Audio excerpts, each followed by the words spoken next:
Okay, guys, may I have your attention, please? Today we are going to start our discussion with Ielts speaking part one. As yesterday we were practicing part two.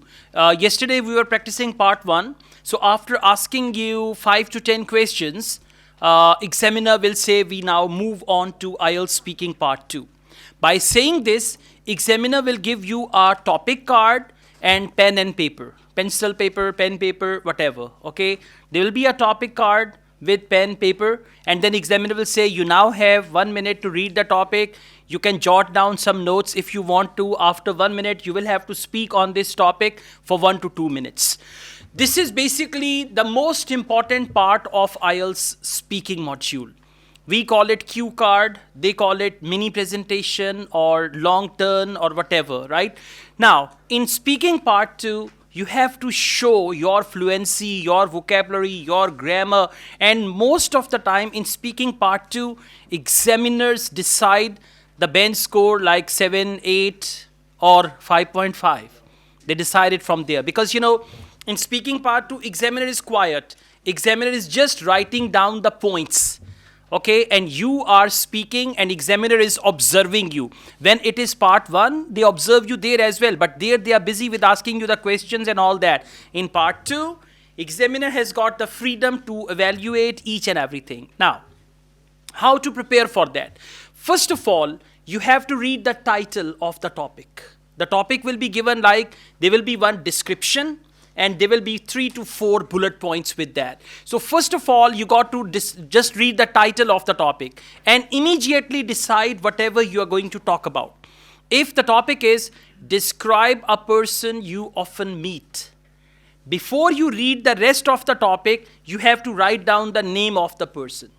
If the topic is describe a place you often visit, so you should note it down first, the place, write the name of the place before you proceed. Because if you note down the place carefully, then you will have further ideas. And if you don't decide what I'm going to talk about, then you are reading the topic, but you're not decisive. You don't know what to talk about. So that is why just read the title, the first sentence of the topic, and write a point about that person, place, or thing whatsoever, right? Now, there are a few important things. The first thing, you need to see whether the topic is in present, past, future, or there is the mixture of present, past, future. Some topics are all past. For example, describe a place you once visited. Visited is second form of the verb. We call it past participle. It means throughout your talk, you will use second form of the verb. If they say describe a country you would like to visit, you would like to visit. Which tense is that? Future tense. So in that case, you are going to speak in future, right? So sometimes main topic can be in present, subtopics can be in present, past, or future. So you have to be extra careful about that. Okay, now how to note down the things, because they are going to give you a minute and a paper. Okay, so what I'm going to do, I'm going to just select a topic, and there I'll just tell you how to write down some notes. You need pen and paper for that.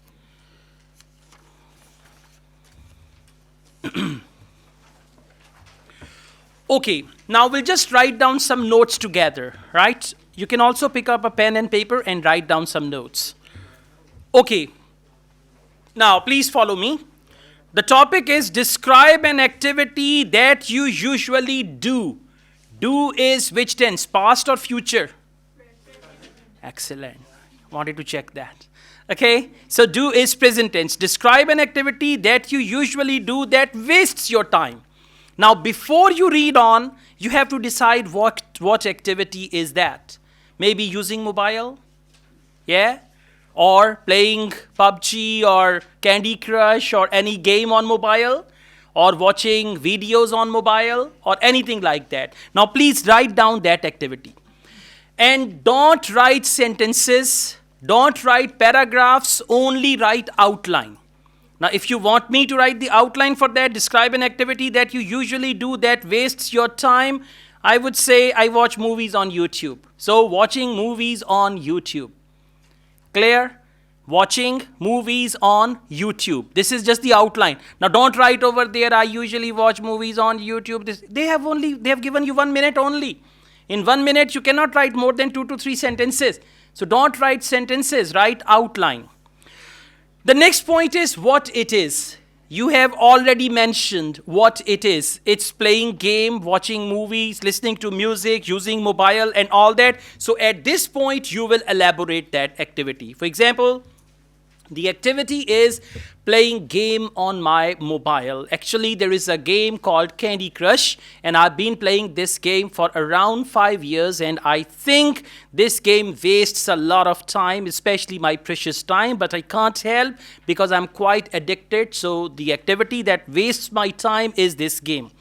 When you usually do it?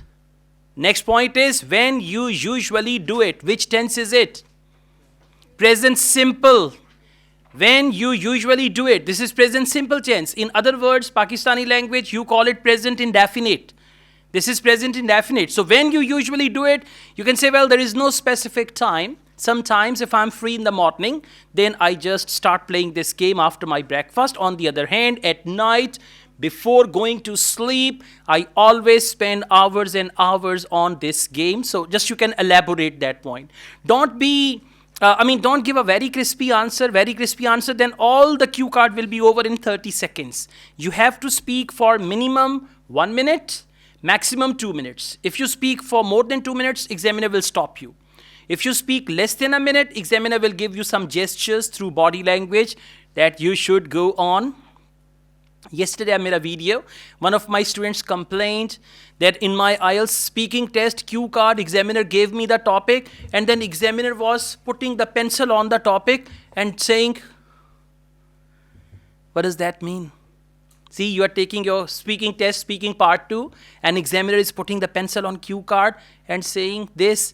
It means you are speaking on the wrong topic. It means you did not understand the topic. And he was complaining me, sir, she ruined my cue card. I said, you ruined your cue card yourself. So if examiner is giving you any gesture like this, it means you have misunderstood the topic. If someone is pointing out at something and saying, don't speak like that, it means you have to see what the topic is. So I advise you all to follow the body language of examiner. At times, if you speak, because in actual IELTS exam, you're not even allowed to wear the wrist watches. Speaking test as well. No wrist watches, no gadgets at all, right? So for that, it's a good idea to maintain good eye contact with the examiner. If examiner says, carry on, you should go on and explain some more. And if examiner says like this or like this, it means you should finish it there, right? So follow the body language of the examiner. Okay, let's go on. Why you do it? Why do you do it? Now you will give the reasons why you do it. You can say I'm quite addicted. It has become my habit now. I cannot live without it. Every night when I go to bed before sleeping, I have an urge, a strong desire to play this game. And this game is so addictive, something like that. So you will again elaborate. And again, key point, remember 4 criteria you need to keep in mind. The first criteria is fluency. Second is pronunciation. Right? Third is grammar, and fourth is vocabulary. So you need to keep these 4 criteria in mind, okay? Then they say, and explain why you think it wastes your time. Now you're going to explain why playing Candy Crush, PUBG, or whatever the game is, it wastes your time. So you can give a couple of reasons. And remember, whenever there are going to be a couple of reasons, you must use signpost language carefully. What is that? First of all, secondly, and finally. For example, and explain why you think it wastes your time. Well, I believe it wastes my time for a variety of reasons. First of all. Secondly, give first reason, give second reason, and all that. Is this all clear? So this is speaking part 2. We call it mini presentation or cue card activity, right? Thank you.